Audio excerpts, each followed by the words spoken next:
Okay, well, I've dealt out 4 new cards to each player because of the 3 plus the naval rules, and remembering the naval rules, I remembered shit. I forgot to rebuild or refurbish any of my ships. It's not that big a deal, I don't think.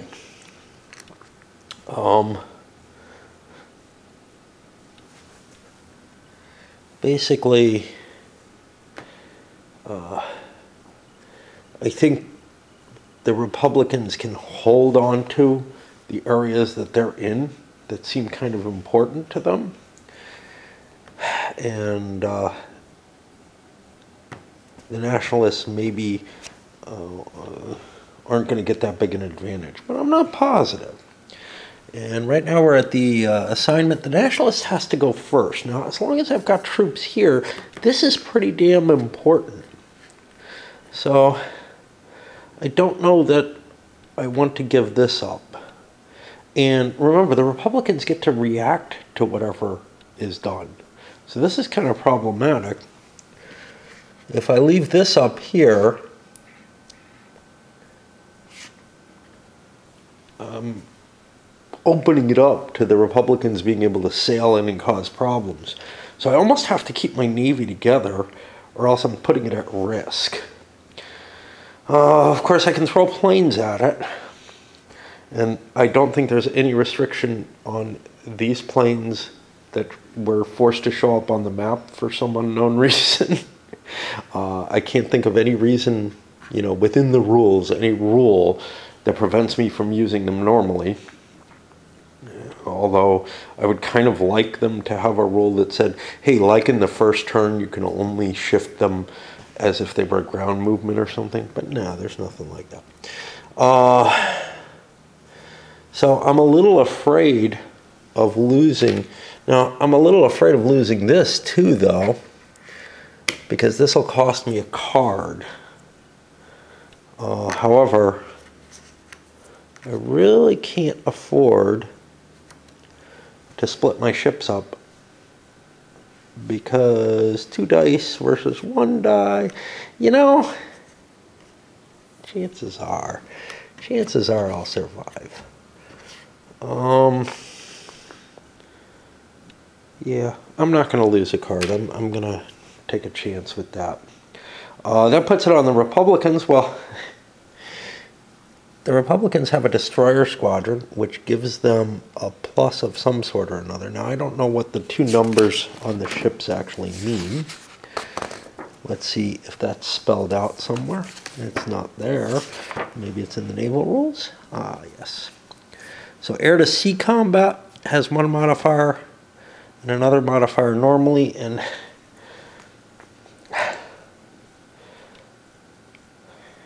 here's the problem. See what the air-to-sea combat modifier works as.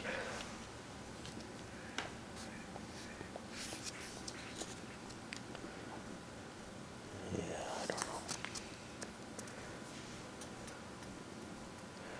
know. Okay, the air combat DRM, so this is actually a penalty on these ships, I think. Unlike most DRMs, so the cruisers are actually pretty good at that. I could go pick on that light cruiser, or I could try to beat up this thing. I see no reason to stay where I am if I go first. So let's see, how lucky do I feel? I don't feel too lucky. So I'm going to shift my 2 navies up here, and that lets me say I control these. Because indeed, you stay in control of naval air. I'm not sure about the med. Hold on. If the med is not controlled, both effects are implemented. Okay, so I'm going to put the big ship up there and leave the little destroyers to patrol the med. I'm not sure they can actually even do that, but because they have no strength of their own. But by filling the box, I think they're succeeding. And that'll give me an edge on trying to beat this up. Of course, this has less air combat capability, so I may have a problem of nationalist planes going there. And that will put me to the nationalist movement phase. Now, this is for land and air units, and I'm not quite sure what I'm going to do, but obviously places like Toledo, I better do something. I can shift troops into there. I may want to make that a major fighting area, but on the other hand, maybe I want to fight here. Now, let's see. Air-sea combat. The player with the planes must applying air combat DRMs. Okay, so the air combat DRMs for some reason affect the naval the capability to attack naval units. Again, I'm never sure that I understand what's going on in this game, not just in terms of, geez, I'm not sure I'm catching what the rules are, but also what seems to be very clear rules like this don't necessarily seem terribly sensible. As I start to pull units in from Morocco, I realize, well, I better keep an eye on what the main chance is. I know I wanted to bring them in, that's why that ship stayed there, but the victory conditions, I start looking over these.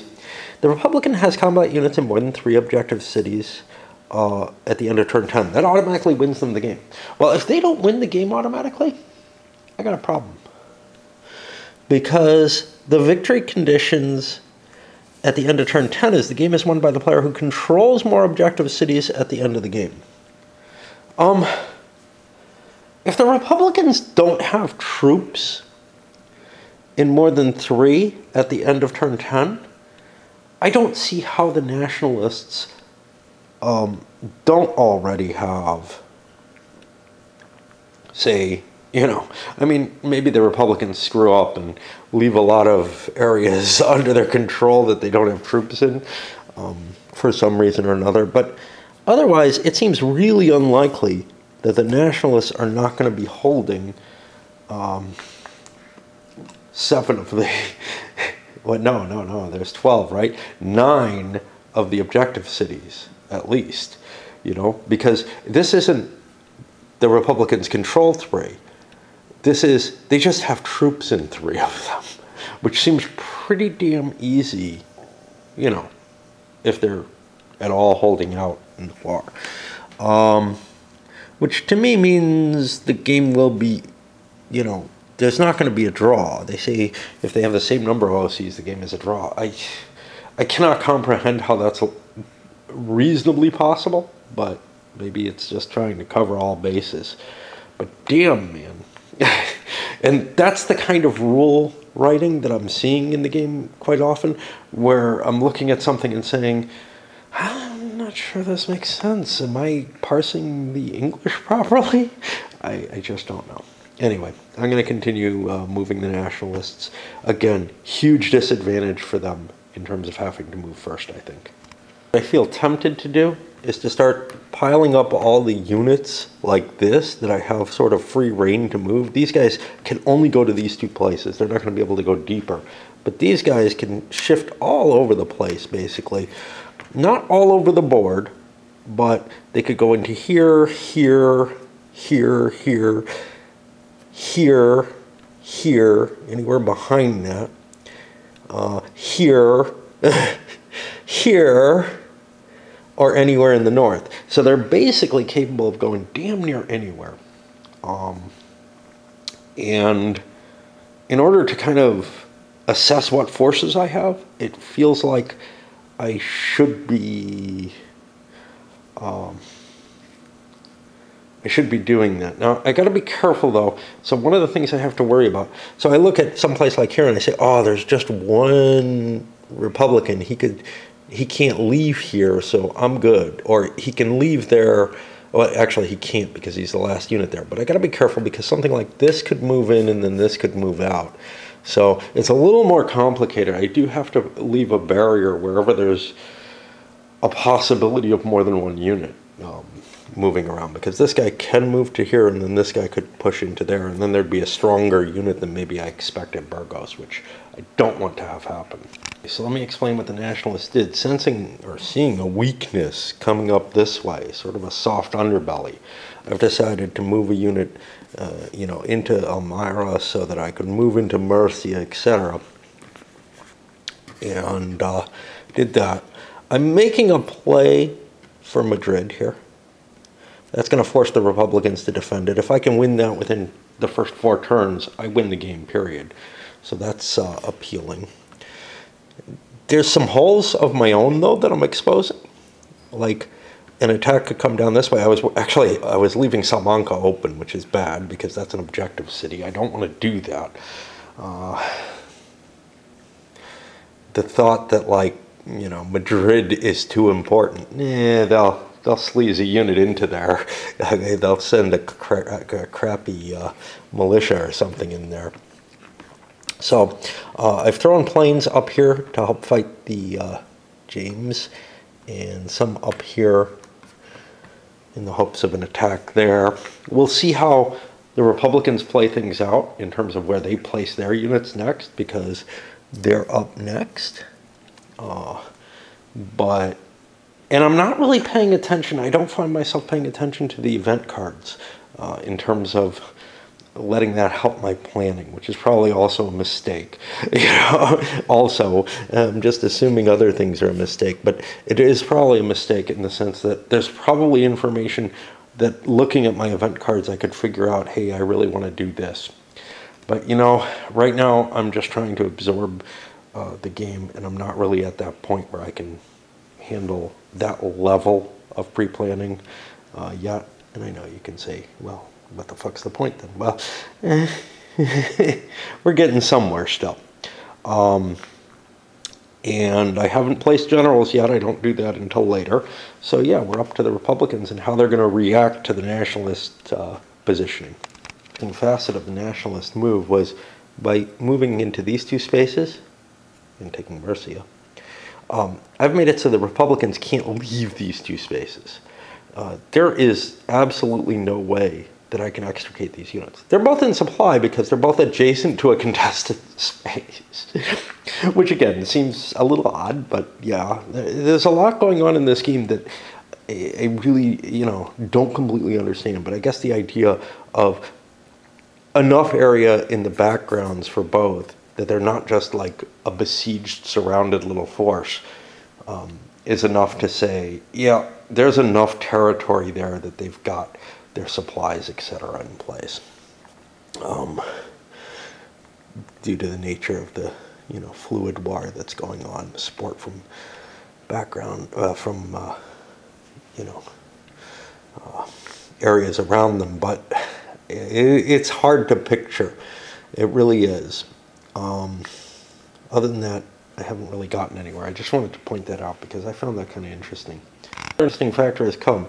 Murcia has been captured, yet the Republican fleet is here. But let's look at what the rules are on this. Because I thought, wow, maybe I've knocked out there. But I remembered these were weird. Naval bases are used, blah, blah, blah. However, a naval base may only be used as long as the adjacent land box is either friendly or contested. So it's used to place damaged ships that have, or ships that have withdrawn from a battle. But I am not in that situation right now. So I don't know what's up with those. And there's nothing that talks about what happens to them if they're stuck there in an enemy space. Nor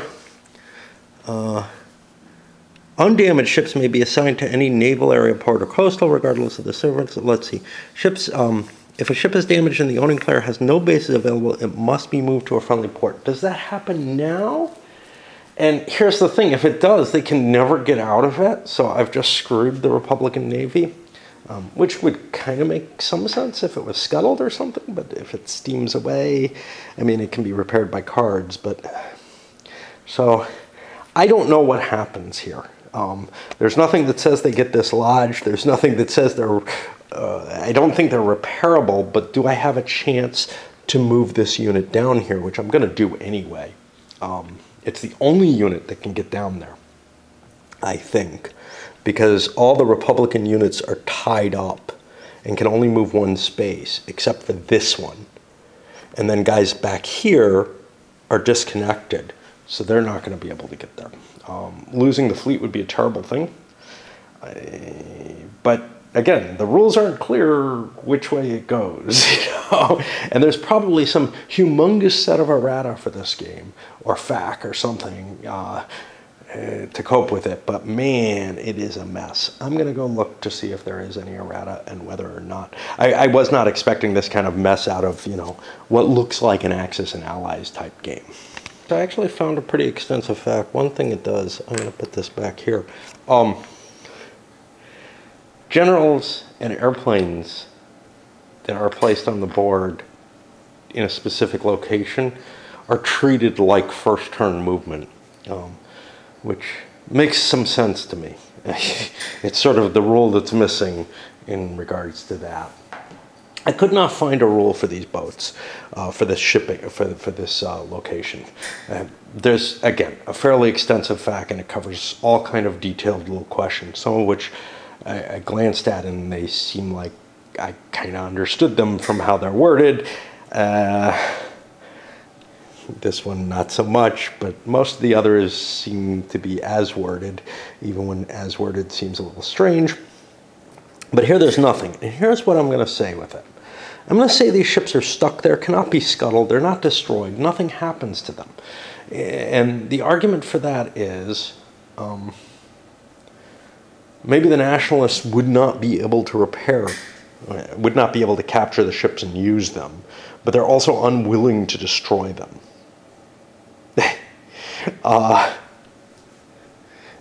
Which I can see them holding that position, that they want to keep the Navy strong. On the other end, they aren't able to repair them because, you know, quite simply, they won't have the time to control the docks, you know, to refurbish them or whatever. I don't know. But in particular, what I'm looking at is that they also wouldn't be able to sail away. These are damaged ships. The damage rules, it makes sense that ships would, or they're not ready for service. The ships would not be able to limp to some other port.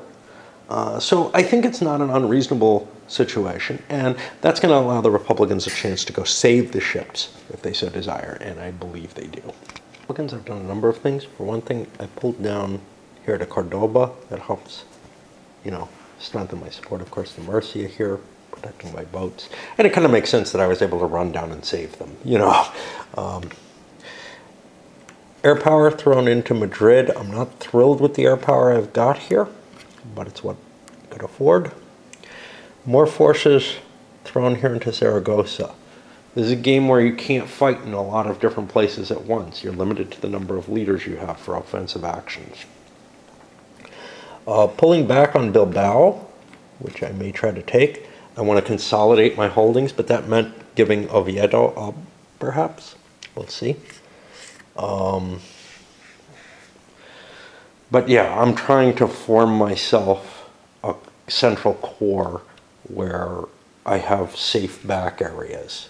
Barcelona is, of course, one. Okay. And that's going to put us to the general's assignment. And at this point, each side, starting with the nationalists, gets to choose where they want to fight. Choices make for a hard challenges because there's only a limited number of places you can attack. Put Franco, of course, into Seville, which forced the Republicans to basically place first. They put this guy who is an anarchist leader. He's got an anarchist unit in there. I got to be careful not to lose that in Madrid to help defend that. This is a guy who reduces the losses, so that's kind of cool. Went down to Malaga, and I'll just show you the one. I can't really do the pulsing, but I think Zaragoza was next for the Republicans. Then let's see, 1, 2, 3, 1, 2. The Republicans went into Bilbao because they've consolidated forces, and then I realized, although I wanted to do attacks maybe at Guadalajara to try to cut Madrid off more, for whatever that value is, or somewhere else, and these guys in Tyrol is kind of in trouble, because they're going to get cut off if Zaragoza falls. But I felt like I had to go into Oviedo because I put planes and everything in there. Even though the Republicans ran away, I feel like I kind of have to make the attack. That would have been a good place for Franco to go. What I noticed was this Rojo guy is actually pretty good, and I would have rather had him somewhere more important than Bilbao. But hey, he went where he went, you know. All right. Now that's going to bring us to the combat, and I'm going to just resolve them. I may come back and give reports briefly on what happened, but I'm not going to go through all the details of the battle. It's die rolling and shit like that. Of course, the calls on whether or not to use a card are painful. We saved Madrid for last, and I'll get to that in a moment and come back from that. But attacks here, you know, partially successful. They both got injured. Oviedo fell. Bilbao, somehow they managed to hold out there. Zaragoza fell to the Republicans. The Bilbao one was especially painful. I think I lost one of my Basque units. It was a 2 strength point Basque unit, and I took a step on each of the others in exchange for 1 step off of those phalangists. This is going to be kind of painful, but the Nationalists definitely want to fight it. And the Republicans, because they go second, and there were only 3 generals in battle zones for each of them, I'll get the option then to counterattack afterwards. Both sides were kind of holding off on that because neither one wanted to trigger it first. There is actually something exciting about this battle, which is this is the first time we've seen an air battle. So the defender gets to choose which plane is where. The planes that they have are exactly the same, and they must pair up.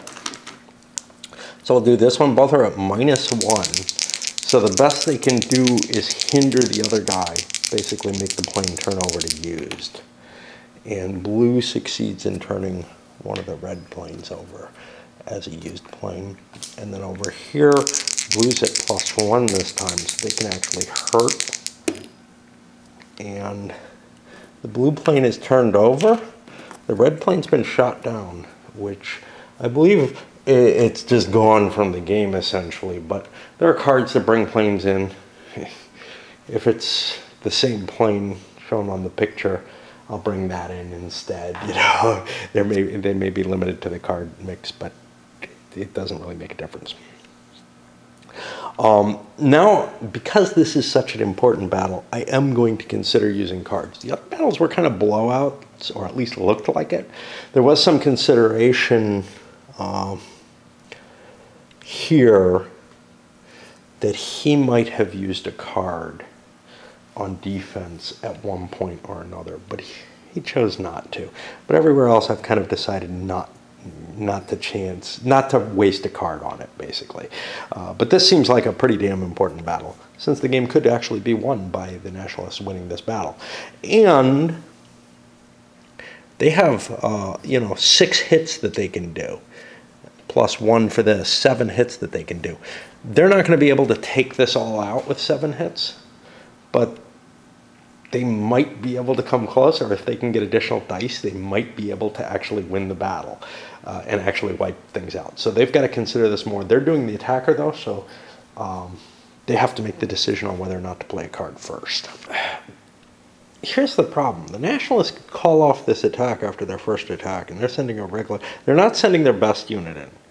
So I feel I'm somewhat safe not using my leader here. They've chosen to use a card. I don't know what it is. I've chosen not to use a card. But the question is whether or not I want to defend this unit. This is the unit I really don't want getting hurt. So I'm going to let this 3-point, although 3-point units are kind of cool, militia to continue to fight. So I'm looking at 3 dice with a +1 to one of the dice, my choice. And I played, this was for attack, an extra die. This would hinder the Republican Navy commitment significantly. And this is the thing, each of the cards is very painful to use for combat. So that brings me up to 4 dice. I can't do this. Shit. Let me not play this card. Because you gotta choose your support before you choose whether you're using a card. So I'm gonna use 4 dice against 3. Or 3 dice against 3. I'm at +1 here. I mean, basically, I have to succeed with most of my dice, and that's pretty damn unlikely for me to take Madrid. So throwing a bunch of extra dice in may not help me. But yeah, 3 dice at +1 against 3 dice at -1. Okay, the -1s don't hit, but neither do the +1s, and I am probably not going to waste any of my cards because of that. So now I may try to pick on his good unit or something like that, rather than give him 3 dice again. Resulting situation with the battle. Now, it's not absolutely clear to me, but I think that a commander who's been used once for attack can still defend once. That is being flipped over doesn't do that. That's how I'm going to play it. I'm going to, why is this still here? Maybe I forgot to take one. I think the Republicans are going to launch a counterattack, though. And what do we want to pick on? We want to pick on his best unit. And I don't know what the fuck those are. Legionnaires. Do I really want to? Yeah. Okay, so again, cards could be used, but neither side terribly wants to use them unless it's really important. The cards are just too valuable to waste for combat usually, but you could win the game with them. So I've got 3 dice at -1. He's got 1 die at even. Nope, 1 die at +1, because he's got +1 and +1. And then I'm giving him a -1. Okay, so the nationalists fail. It looks to me like I have hit once, which is probably about as good a result as I could hope for. And now both sides have used their general completely. This unit has been used. I could keep trying to pick on these guys, but I'm at a disadvantage. I would rather keep these guys to absorb losses than fight more rounds where I don't have some kind of clear advantage. So I'm going to call the battle at this point at Madrid. We have naval combat. Well, I have a plane, a boat versus a boat. Now, the rules as they're written, naval combat doesn't include planes. Air-sea combat, which comes afterwards in the rules, but I have some issues. If one side has only ships and the other has only planes, there is an aero-naval phase. Otherwise, there doesn't seem to be. This is contradicted in the fact, although not directly. The fact talks about the, well, at least the part that I looked at it. Maybe there's a contradiction later on where it would be completely illogical to have it. But it talks about there being an air-naval phase before the regular naval phase. So that makes a lot more sense to me, so that's what I'm going to do. So we've each got 2 dice. Cards don't apply to this shit, unless they're special, I guess. And we'll be rolling the... Now, it's not noted whether or not these are simultaneous. I assume they are, since most things are, and it would only make sense.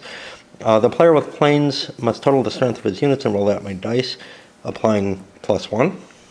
And the ships rolls 1 die per unit, modified based on the air combat DRM, which is -1. 5, so force the plane to be withdrawn, which basically means no effect. So I don't know. So my -1 says that plane's going to get withdrawn, but the +1 says I hit the ship and damaged it. Now, does the ship get away, or is there a shot at it? I'm going to say there's a pursuit chance, although again, I'm just making shit up. And it is not caught. So the battleship goes back, and we have successfully defended this location. Now all the planes and generals go back, and we do counts, and I'll be back after that. You can see the point total switched a little bit. The Nationalists have managed to gain their place, essentially, Oivedo, at the Republicans' cost. For card play, the Nationalists get to play first now, and I don't think either side has won. I hope. Nationalists are allowed to play 4 cards because the naval rules are in play, and I got a couple of naval cards here, N6 and 5. I don't really want to play either one. I don't want to sink the James. I don't want to destroy. I don't want to screw up. They may only activate 3 naval units. The remaining units are considered to be damaged in a naval base. Well, there aren't 3, so we'll leave this card alone. I may use this as a +1 to 1 die. This is a +2 to 2 dice. However, if he rebuilds his battleship, I would like to sink it. So that seems kind of positive. This one removes 3 militia units, and it's +2 to a die. That's a pretty big. This one adds 2 dice, which is huge, and this one adds a die, which is also kind of big. +2 to a die could be very valuable, or -2 to a die, but that's probably less valuable. +2 to a die almost guarantees that you do a hit. And right now, I'm seeing a couple of militia that I can't see that the Republicans wouldn't mind removing terribly much. I'm not really sure, you know, +2 to a die might not be that valuable, but it could win me Madrid, you know?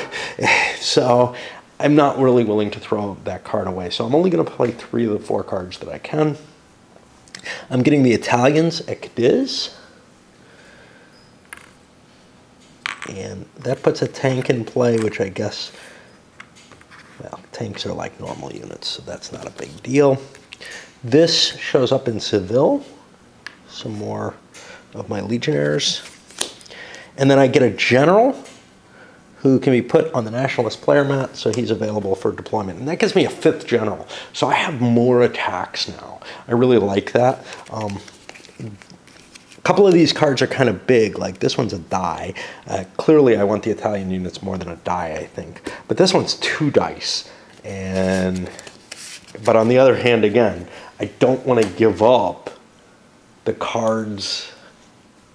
You know, I don't want to use something that powerful, even if it gives me a big advantage in the combat. But I've gotten rid of a lot of my potential dice, so Madrid's beginning to look further and further from being a possibility for me.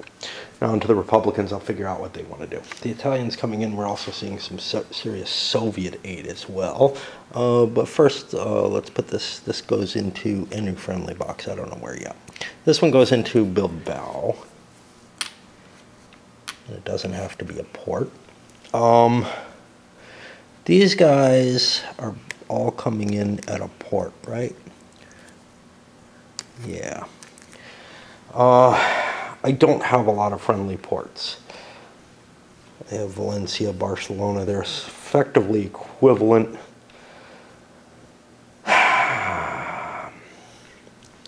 Nationalists can't get at all to Barcelona. Would they be able to get to Valencia? Not easily. But they might be able to sleaze a unit up there. So I'm going to put all of these up here at Barcelona for now. Okay, so that's these. Now, where do I want to put this? This can be any friendly box whatsoever. And this is appealing. because that would allow me to get all over the place. Madrid, Valencia is even more appealing. All right, we'll do that. And so we also chose not to play. We have an extra card we could play in the med, because of the med. And now both sides have to discard down to 8 cards. Yeah, right. I don't think that's going to ever happen. I think, you know, you only draw 3 or 4 cards, and you can play 3 or 4 cards at this point if you played none for battles. So I just don't see you ever exceeding your cards. But that's just kind of like a governor to prevent you from being able to stock up and make a win, you know, win a battle in Madrid with way too many cards. Nationalists are hoarding cards still, so to some extent, you know, they might be able to pull off Madrid still, even if they use some of their good cards that they couldn't afford to hold or to not play. But yeah, they're becoming stronger in a way that I don't feel the Republicans are, which is one of the reasons why, hey, if the Republicans have pieces in 3 of the objective cities, they win at the end of the game. Their job looks a lot harder in terms of actually winning the game. But we'll see. All right, that puts us on going into 37. And as you can tell, hey, here's an important thing. There's no replacements this turn. Haha. There are cards that give you extra replacements. I guess you can bank them between turns. But yeah. All right. At this point, the nationalist player has the definite naval advantage. They're only being a destroyer for the Republican. The Republican can pull out. Now, here's the thing. The fact seems to indicate something that the rules do not, which is that if you want to assign planes to naval operations, you do it during the naval operations phase. I see something problematic with that, and I prefer to leave it as the rules as written are. And I mean, everything, rules and fact, are both kind of very blurry in the sense that you don't have absolute certainty that what you're reading is stating what you think it is, you know. But the fact seems fairly strong in a direction that's opposite to what the rules seem fairly strong in, which is, you know, that you'd be placing those planes during the naval operations. The reason I don't like that is air power could be moved to search for and attack ships more effectively, more rapidly than repositioning naval forces was. And it gives one final, you know, the thing with the air power is it gives you the capability to toss some planes in to deal with ships that aren't really capable of handling themselves. So given the value of the naval things, the nationalists would basically have to cover everything with planes and or ships to be able to take advantage of the fact that there's one little destroyer squadron and that's it. Again, I can see going either way with this, but I'm choosing to ignore the fact for this case, just because, well, I don't like it, you know. But now the nationalists are in an interesting position where they can grab basically the 2 spaces that they most want. Barcelona may not be used as a port. This is potent because it also reduces the replacement points for the Republicans, I believe, if I take this. And then here, I would like to get control of the Med, but I got to protect this as well. So I think what I'm going to do is I'm going to go over and take the Med first. And I don't know why I have this here. It's kind of unimportant. And then I'm going to send this force over. Actually, this doesn't even matter to me. Yeah, I'm going to send this force over here and take this counter out. Now, I have to protect that. Do I want to, do I want to say, yeah, if I want that, I have to assign something to it? I don't know, you know. This doesn't have a lot of anti-air capability.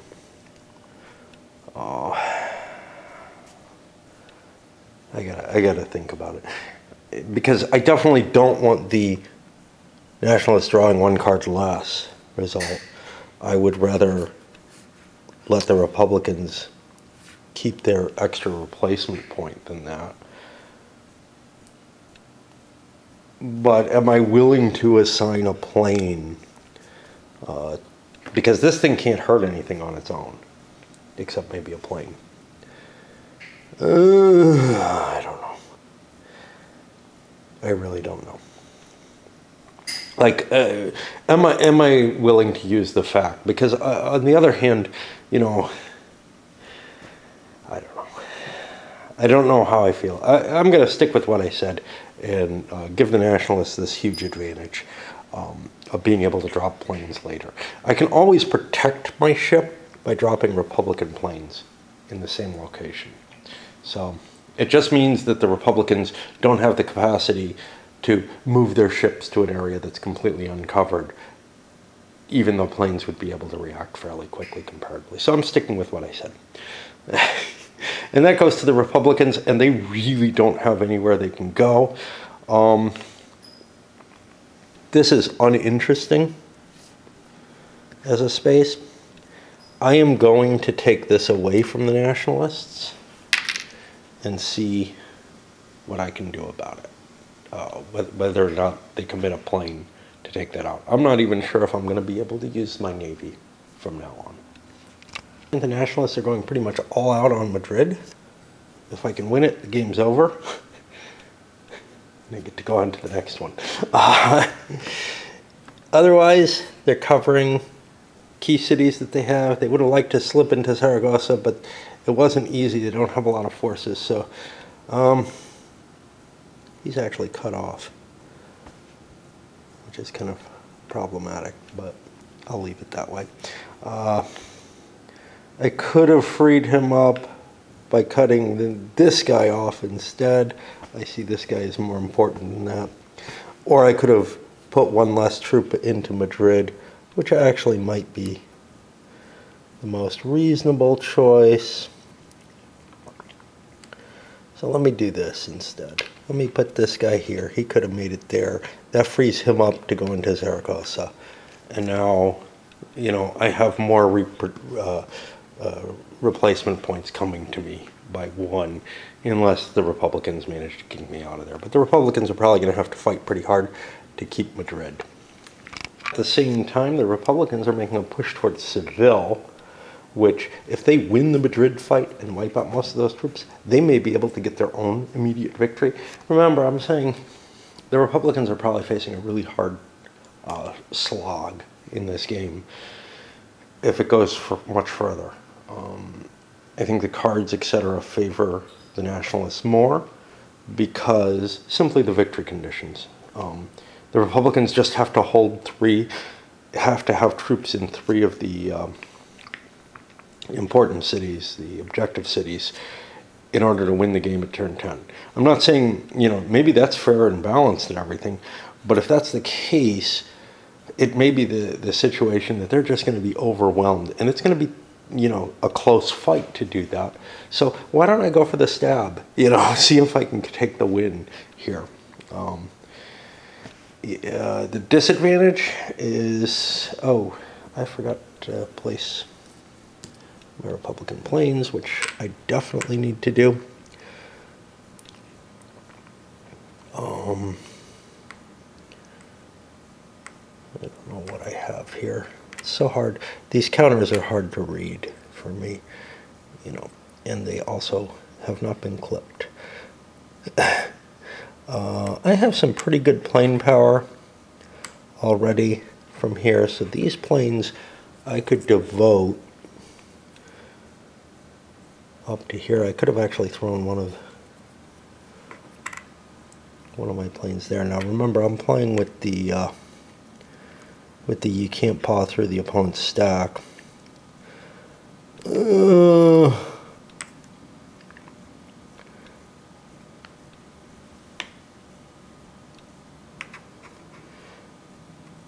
Let's try to get that advantage away from the Republicans as well.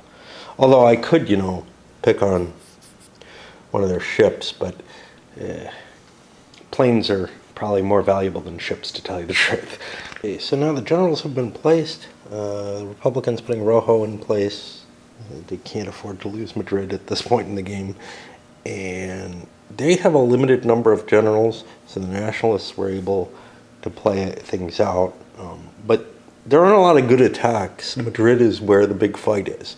Of course, we're going to see the same thing as we saw before, where the Nationalists are going to play out their attacks outside of Madrid first. That puts things in an interesting place where the Republicans can choose to either use Rojo to launch attacks, or they can kind of pass with him, and then they won't get a counterattack.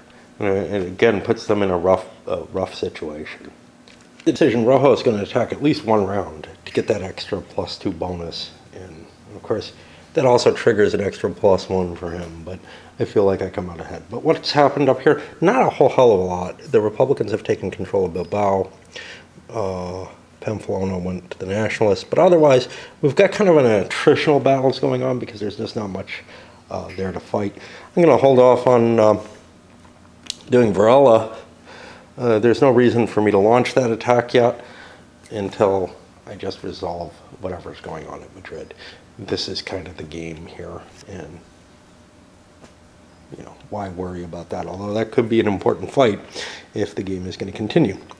So the question is what I want to commit to my own attack here. And that's a pretty good question, actually.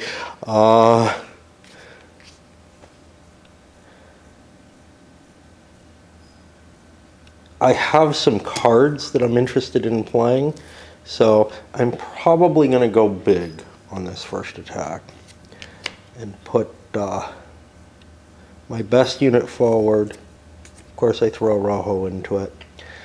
I've already got a +2. I probably don't want to throw my tank into this. Do I want to throw... we have to do air combat before I do any of this. The planes are better than what the Axis powers have been providing to the Nationalists. So let's pair these off. The Nationalists, as the defender, get to choose which way they want to do things. So they, of course, left this one, which is the best plane out of it. But okay, we shot down one. That's pretty cool. Over here, they're both at -1. They're not going to hurt each other. We knocked this one out, so it won't be available.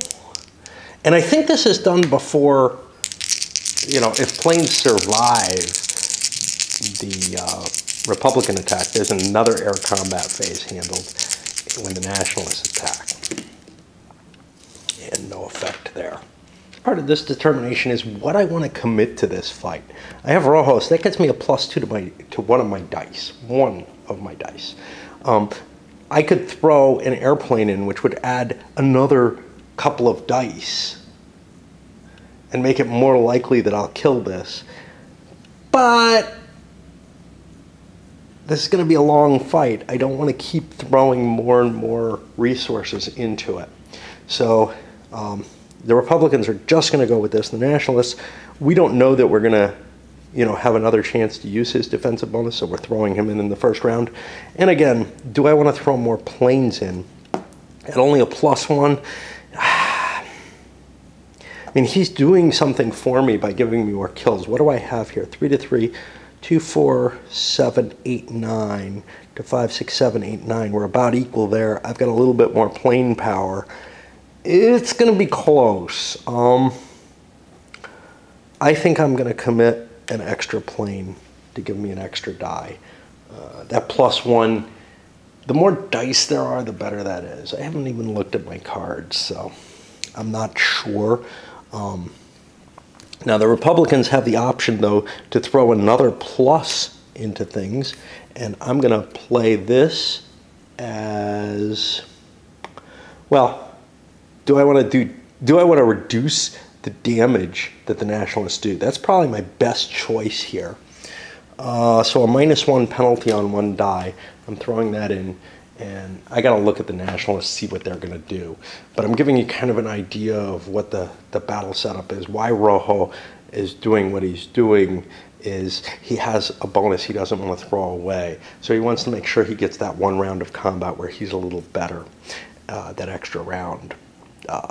Even if it means there's more of a chance that he'll lose the battle overall, perhaps, just because he's giving the Nationalists another chance to fight back. So it's a tough decision to make, and there are a lot of tough decisions in this game.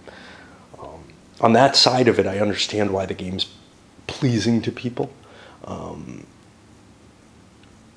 What I'm having the most trouble with really is the poorly written rule book. I think there's interesting things going on in the game, and I don't think, I think that depending on how you interpret those interesting, the problems in the rule book, you get what feels like a fairly believable situation. Defensive play that the Republicans put is a -1 die to this fight, which cancels out that plane, and the Nationalists are going to add to the damage that they do. They're going to add +1 to 2 of the dice. So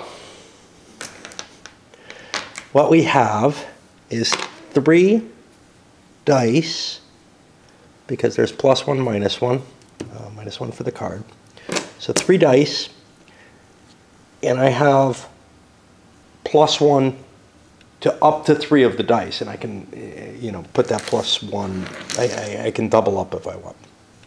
For the Republicans, I have 3 dice, and they're all at or one of them's at +2. So let's see what we got here. Oh, I got to be careful. This subtracted a die. Yeah, I have 3 +1 dice. Okay. All right. So that's 1 hit, 2 hits for these. These guys have a +2. The only thing I can do is 1 hit. So we hit, and the, oops. Okay, we've got a problem. This can only be dropped, this must be dropped to an Italian, but there are no Italian 2-point units.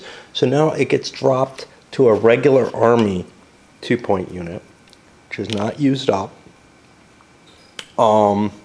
That's the 1 hit on him. He took 2 hits, which will drop him to a regular Army 1, and he's a used unit.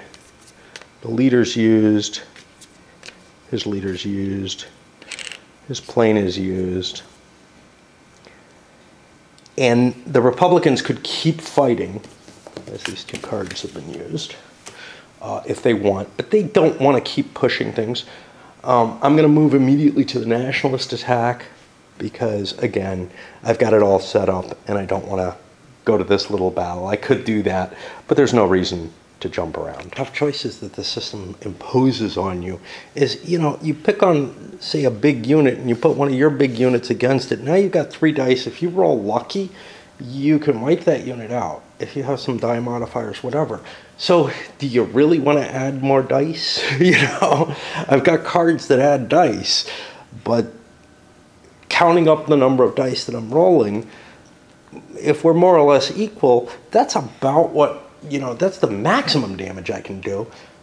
But remember, I'm probably going to be looking at, no more than half of that, probably a third of that if I don't have modifiers. So it's really unlikely I'm going to take out a similar equal force, which means, there's an attritional quality to this all. The Republicans can keep streaming troops into Madrid to fight for it. I don't remember. I know Madrid kind of became a Republican stronghold. They pushed the Nationalists out of the area, and the Nationalists stopped fighting for it at some point. But I'm not sure at what point that was. I don't know if the fact that we're still fighting for it here in 37 is really an issue.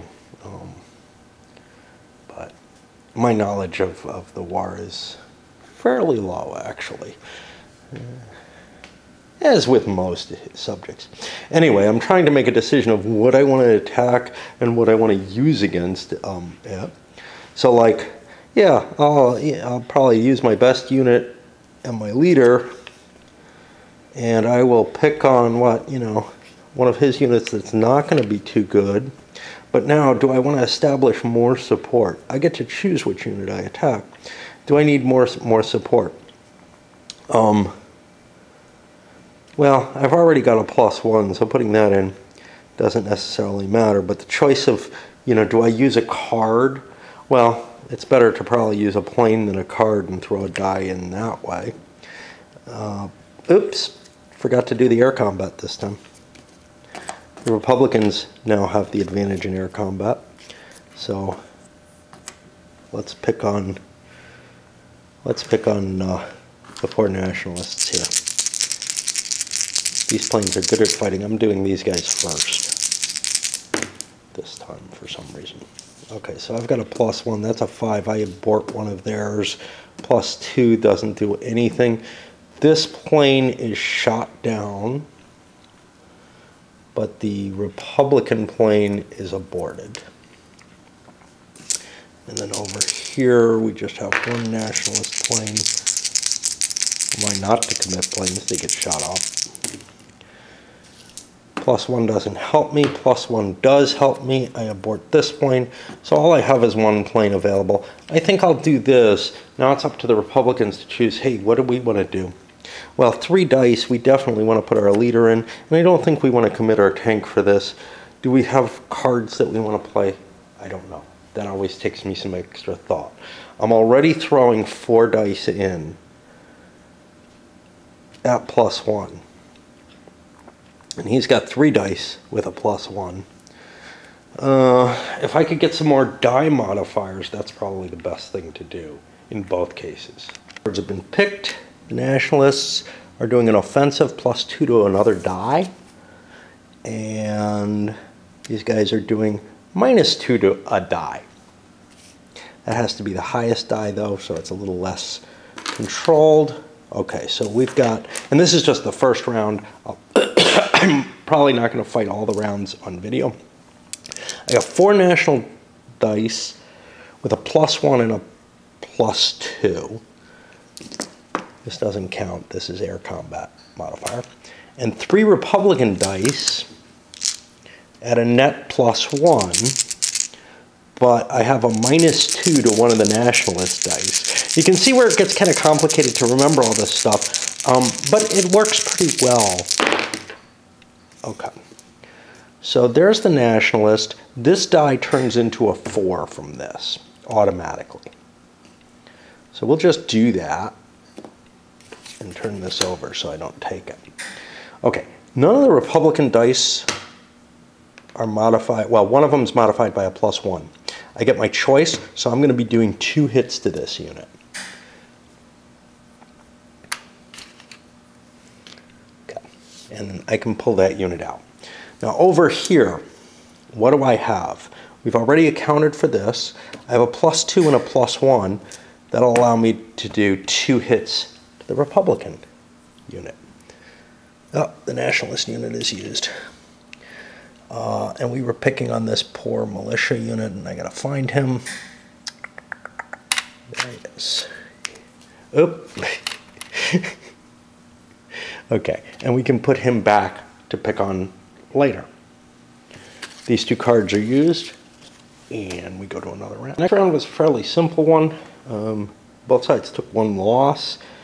Unfortunately, the Republicans only lost a militia unit. That's what I was picking on, hoping to reduce my possible damage. And now, I've only got 3 units. I can only kill 3 of his units maximum here. There's nothing I can do that'll improve on that. Which means I'm not going to win the space. But I do want to keep the attrition going because I feel like that's in the nationalists' interests. The less pieces that are on the board for the Republicans, and I still think I have some advantages, the more likely I'm to take Madrid maybe next turn. Of course, there's replacements coming in, so that's probably not going to happen. But I don't know what I'm going to pick on, but I'm a lot less willing to expend cards on either side, knowing that the space can't be taken at this point. Be careful of, on this last attack, I had the Republicans like this, but whatever, with their tank in play. I can't just take that +2 and a -1 and combine them. And I know I've been doing that before. That's wrong. The +2 is to a die of my choice. The -1 is to the highest die. I think I've made errors earlier of that nature. And it takes a while to kind of get used to it. It may not have actually affected anything. The result is indeed attritional. We've got 3 Republican units left, but a bunch of nationalists were damaged in the attempts. Naval combat. Over here nothing happened. There was an attack, but no effect. For the naval combat, the nationalists killed the Republican airplane that was committed. But they did not take out the ship, and this is now a contested area. No effect is in play there. Otherwise, though, the nationalists have seized all the different effects for the naval power because there's no Republican Navy at play yet or anymore.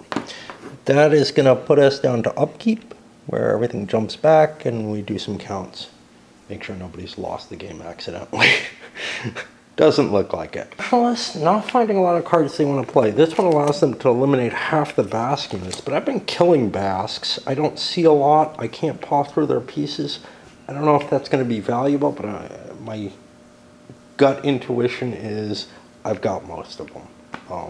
There may be one left, but it's rounded down, so I'm not interested. I don't want to destroy, I don't want to do shit with the Republican Navy unless he commits points to recuperating it. So I only had 2 cards I wanted, which is these units go in any friendly port.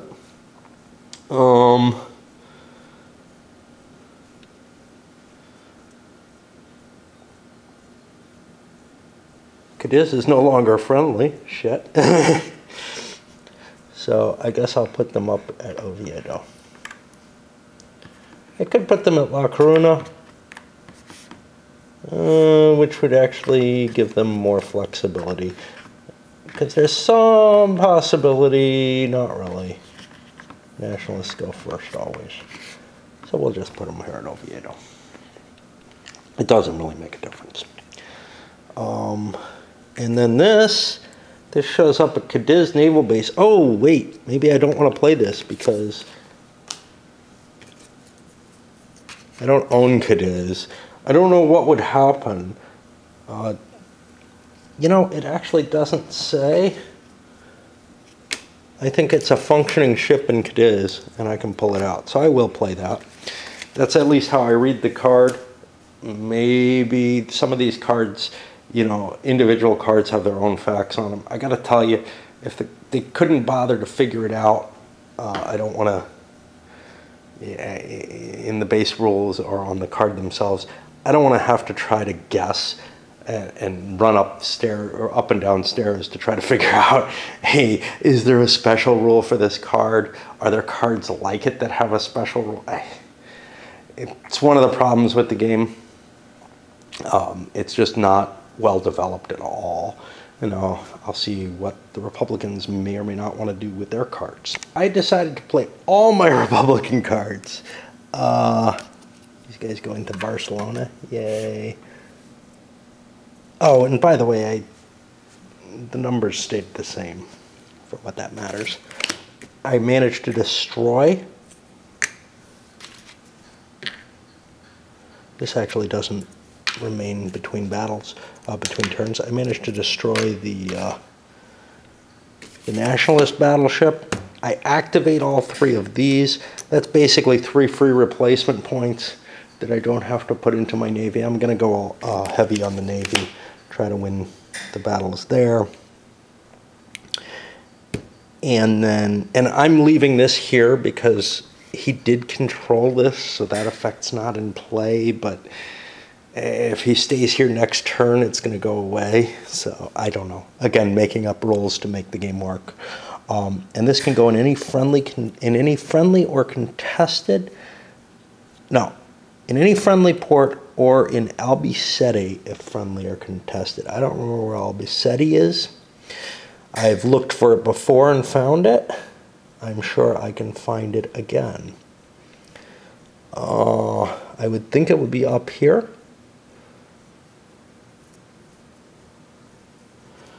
No, it's down here.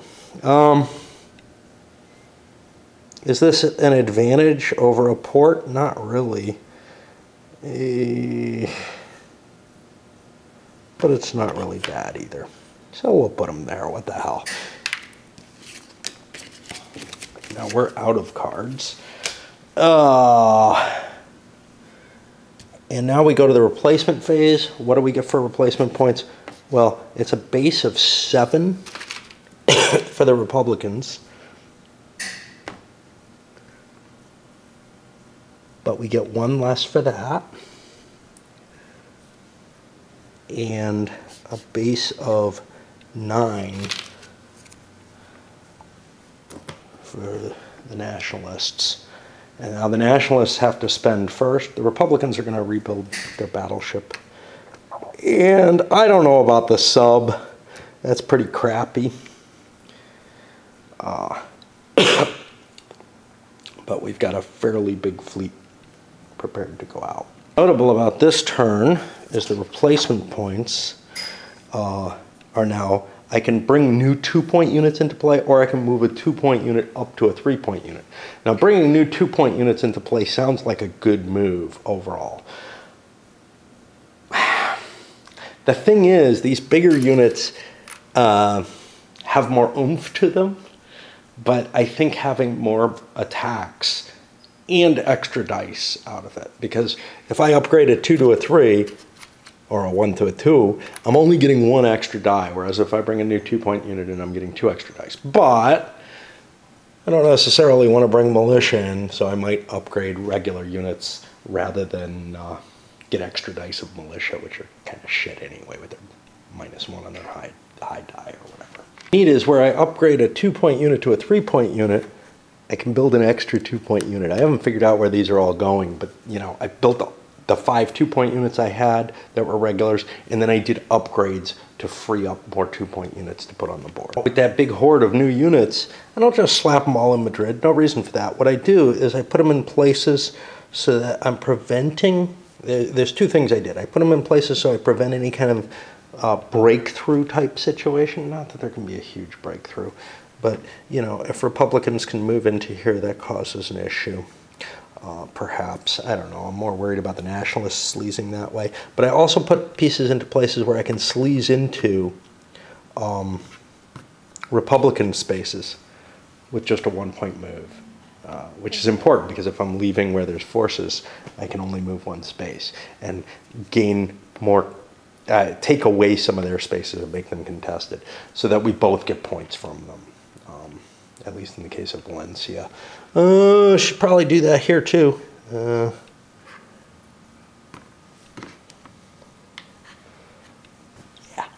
And the Republicans also place pieces to try to prevent any kind of deeper push. I don't know. You know, I don't know how big a deal it is because these guys are only going to go 1 more space. So these places are contested essentially anyway. But it gives me more freedom of movement. The only problem is Madrid's beginning to look like it might get isolated up here. I've got a bunch more Basques, not knowing that that card's coming out. You know that all the cards are in play, so once you get used to the deck, like with all CDGs, and this is sort of like one, you know. But the thing is, you may not be paying attention to which cards the opponent's playing for combat effects or whatever. And that pushes us forward, and I think we have done enough to load this video up. So far, I'm kind of impressed. I think the rulebook is a pain in the ass, but I like all the levers that you have to play with in terms of, you know, what you commit into the specific spaces, and then how you commit it into the battles, your choices. Do you want to use this card for a really temporary bonus that might be huge in a single battle, in the case of Madrid, or in the case of some winning the game type thing? Or do you want to hold those cards and use them for their events, which are probably better, longer lasting facets to it? And that's a really hard call. And then you find yourself with cards that you say, well, I kept these and now I can't play the event, but next turn I get to blast the Republican Navy. So, you know, because it's all free now, it's all available. Oh, I forgot to, I think I want one less of these, and I want to build the Jamie. Just because. Not because he's got the card to sink it, but because this gives me, you know, otherwise I don't really have much naval dominance. I have 2 cruisers, which I like cruisers. The Republican cruisers are good at anti-air capability, which so is this one. This one not so much for the Nationalists. But 2 cruisers with 2 destroyers, but let's put the battleship out there too. And, you know, if it means he has to waste his cards, that means those are cards that aren't going to be used to fight in Madrid. And if it means he doesn't waste his cards, that's great. I'm going to get rid of this because it doesn't apply unless a plane goes in there again or something goes in there.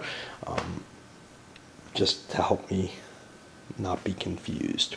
And this one's going up.